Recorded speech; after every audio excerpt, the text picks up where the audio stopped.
आज हम बनाएंगे गोभी कोफ्ता की बहुत ही टेस्टी सब्जी। एकदम आसान रेसिपी के साथ यकीनन आपको ये रेसिपी बहुत पसंद आएगी।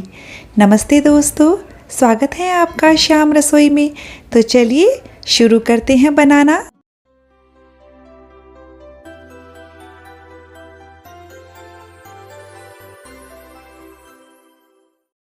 गोभी कोफ्ता बनाने के लिए मैंने 500 ग्राम गोभी का फूल लिया था, जिसके डंठल हटाकर बाकी को मैंने अच्छे से धो लिया है। अब हम गोभी को कद्दूकस कर लेते हैं। आप चाहें तो मिक्सर के जार में इसे दरदरा पीस भी सकते हो। तो ये देखिए, हमने सारी गोभी को कद्दूकस कर लिया है। अब हम इस पर लगभग आधा चम्मच नमक डालकर अच्छे से मिक्स करेंगे। 5 मिनट के लिए छोड़ देंगे। 5 मिनट के बाद हम गोभी को अच्छे से निचोड़कर इसका सारा एक्स्ट्रा पानी निकाल देंगे। अगर हम ये प्रोसेसिंग नहीं करेंगे तो कोफ्ते हमारे अच्छे से नहीं बनेंगे, और ये पानी को भी हमें वेस्ट नहीं जाने देना है। इस पानी को छानकर आप आटा लगा सकते हो। तो मैं आटा लगाने में यूज़ करूँगी इसे। अब हम गोभी में मसाले मिला लेते हैं। यहाँ मैंने आधा चम्मच लाल मिर्च का पाउडर लिया है, आधा चम्मच धनिया पाउडर, आधा चम्मच गरम मसाला लिया है, 1/4 चम्मच काली मिर्च का पाउडर, 1/4 चम्मच अजवाइन लिया है। हाथों से क्रश करके डाल दीजिए। यहाँ मैंने कुछ सब्जियाँ ली है। आधा बारीक कटा हुआ प्याज, 1/4 चम्मच कद्दूकस किया हुआ अदरक, 1 हरी मिर्च और मुट्ठी भर बारीक कटा हुआ हरा धनिया लिया है। सभी चीज़ों को अच्छे से मिक्स कर दीजिए। और अब हम इसमें एक उबले हुए आलू को डालेंगे। आलू को मैंने कद्दूकस कर लिया था। आलू डालना ऑप्शनल है, लेकिन इससे बहुत बढ़िया कोफ्ते बनेंगे, टेस्ट भी अच्छा आएगा। अच्छे से मिक्स कर लीजिए। और अब हम कोफ्ते की बाइंडिंग के लिए इसमें बेसन मिलाएंगे। अभी मैंने 3 टेबलस्पून बेसन डाला है। पहले मिक्स करके देख लीजिए। यदि आपको मिक्सचर गीला लगता है तब हम इसमें और बेसन डाल देंगे। अभी मुझे ये थोड़ा सा गीला लग रहा है, तो मैं इसमें 1 चम्मच बेसन और डाल देती हूँ। साथ ही साथ नमक भी डाल देते हैं। तो फ्रेंड्स, ये बेसन बहुत ज़्यादा मत मिलाइएगा, वरना कोफ्ते का टेस्ट ख़राब हो जाएगा। मैंने 4 चम्मच बेसन मिलाया है और ये अब बिल्कुल परफेक्ट है। और अब हम इसके छोटे छोटे बॉल्स बनाकर तैयार कर लेंगे। ये देखिए, इसी तरह हम सारे बॉल्स बना लेंगे।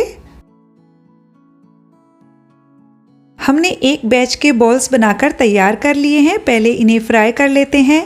फ्राई करने के लिए तेल मीडियम गरम होना चाहिए।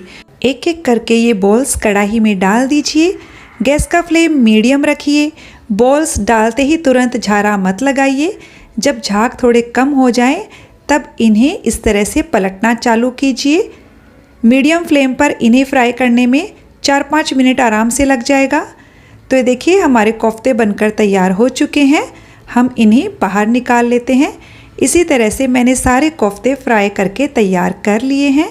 अब हम सब्जी बनाएंगे। इसके लिए मैंने 3 टमाटर, 1 इंच अदरक का टुकड़ा, 10 लहसुन की कली, 2 हरी मिर्च, 10 काजू लिए हैं, जिन्हें 10 मिनट पहले भिगा दिया था। इन्हें मिक्सर के जार में चलाकर पेस्ट बना लेंगे। तो ये लीजिए, हमारा एकदम स्मूथ पेस्ट तैयार है। यहाँ मैंने 2 प्याज को एकदम बारीक कट किया हुआ है। अब हम एक कढ़ाई लेंगे, जिसमें 3 बड़े चम्मच तेल डाल दीजिए।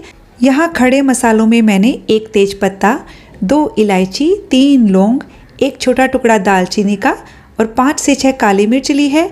तो सबसे पहले हम 1 चम्मच जीरा डाल देंगे। इसे अच्छे से चटकने दीजिए। सारे खड़े मसाले डाल दीजिए। लो फ्लेम करके कुछ सेकंड के लिए इन मसालों को फ्राई करेंगे। साथ ही 2 पिंच हींग भी डाल दीजिए। इसे भी मिक्स कर लीजिए। और अब हम इसमें प्याज डाल देते हैं। मीडियम फ्लेम करके प्याज को हल्का गोल्डन ब्राउन होने तक पका लेंगे। प्याज हमारे गोल्डन ब्राउन हो गए हैं। अब गैस का फ्लेम लो कर दीजिए। अब हम इसमें मसाले डालेंगे। मसालों में मैंने यहाँ 1 बड़ा चम्मच कश्मीरी लाल मिर्च, 1 चम्मच धनिया पाउडर, आधा छोटा चम्मच हल्दी पाउडर और आधा छोटा चम्मच जीरा पाउडर लिया है। मसालों को अच्छे से मिक्स कर दीजिए और इसमें 3 से 4 टेबलस्पून पानी डाल दीजिए ताकि मसाले हमारे जले नहीं। 2-3 मिनट इसे पका लीजिए। तो ये देखिए मसाले हमारे बहुत अच्छे से पक गए हैं और अब हम इसमें टमाटर का पेस्ट डाल देंगे। साथ के साथ 2 चम्मच पानी भी डाल दीजिए। अच्छे से मिक्स कर लीजिए।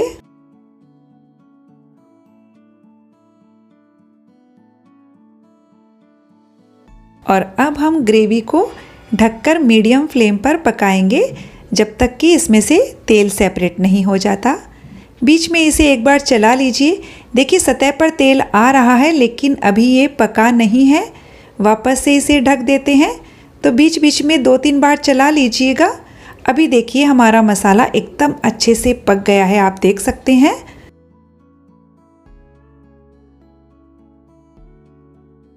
ये बिल्कुल परफेक्ट पका हुआ मसाला है।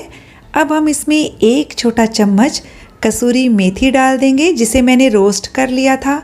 आधा छोटा चम्मच गरम मसाला और स्वाद के अनुसार नमक डाल दीजिए। तीनों चीज़ों को अच्छे से मिक्स कर लीजिए। और अब हम इसमें पानी डालेंगे। मैं 1 गिलास भर के इसमें पानी डाल रही हूँ और इसे मिक्स कर लीजिए। यदि हमें ज़रूरत लगी तो और पानी डालेंगे। तो देखिए मुझे अभी ये बहुत गाढ़ा लग रहा है क्योंकि जब हम कोफ्ते इसमें डालेंगे तो ग्रेवी और भी गाढ़ी हो जाएगी। तो मैंने आधा कप पानी और डाल दिया है। मिक्स कर लेंगे। अब हम इसे 3-4 मिनट के लिए मीडियम फ्लेम पर ढककर पकाएंगे। 3 से 4 मिनट हो गया है और ये देखिए तेल बहुत ही अच्छे से सतह पर आ गया है। ये बिल्कुल परफेक्ट ग्रेवी बनकर तैयार हुई है क्योंकि जब हम इसमें कोफ्ते डालेंगे तो ये और गाढ़ी हो जाएगी। तो बस इस पर हम बारीक कटा हुआ हरा धनिया डाल देते हैं। यदि आपको सब्जी खाने में अभी टाइम है तो आप इसमें अभी कोफ्ते मत डालिएगा। जब खाने का टाइम हो तब आप ग्रेवी को फिर से गर्म करके इसमें कोफ्ते डाल दीजिएगा। तो मैं इसमें कोफ्ते अभी डाल रही हूँ और कोफ्ते डालने के बाद आधा 1 मिनट इसे और पकाएंगे क्योंकि ये कोफ्ते एकदम नरम हैं। अच्छे से मिक्स कर लीजिए। कोफ्तों को हमने 1 मिनट पका लिया है। अब हम गैस का फ्लेम बंद कर देंगे और ये देखिए हमारी मज़ेदार सी गोभी कोफ्ता करी बनकर तैयार है। फ्रेंड्स रेसिपी अच्छी लगी तो वीडियो को लाइक शेयर कर दीजिएगा। चैनल को सब्सक्राइब करने के साथ बेल आइकन प्रेस कर दीजिएगा ताकि मेरे आने वाले वीडियो का नोटिफिकेशन आपको मिल सके।